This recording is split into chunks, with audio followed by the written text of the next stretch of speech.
তো গাইস সকালবেলা ঘুম থেকে উঠেছি একবার, কিন্তু ভীষণ ক্লান্তি লাগছে, ওই জন্য আবার শুয়ে পড়েছি। কালকে রাত্রিবেলা ডিউটি ছিল, আর ডিউটি থেকে বাড়ি এসেছি কটার দিকে, 3:30 4টের দিকে বাড়ি এসেছি। আর ঘুম থেকে উঠেছি সকালে 7টার সময়। তো ভীষণ ক্লান্তি লাগছে, এই জন্য আবার শুয়ে পড়েছি।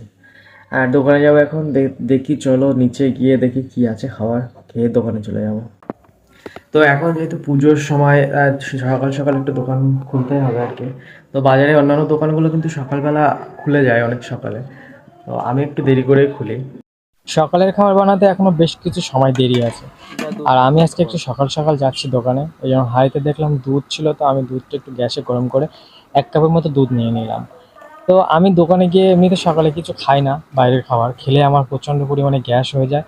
ওই জন্য আমি একটু হালকা পাতলা টিফিন করে যাচ্ছি আর কি। তো দেখো, একটু কলা পাকা নিয়েছি, দুটো টোস্ট নিয়েছি, আর 1 কাপ গরম গরম দুধ।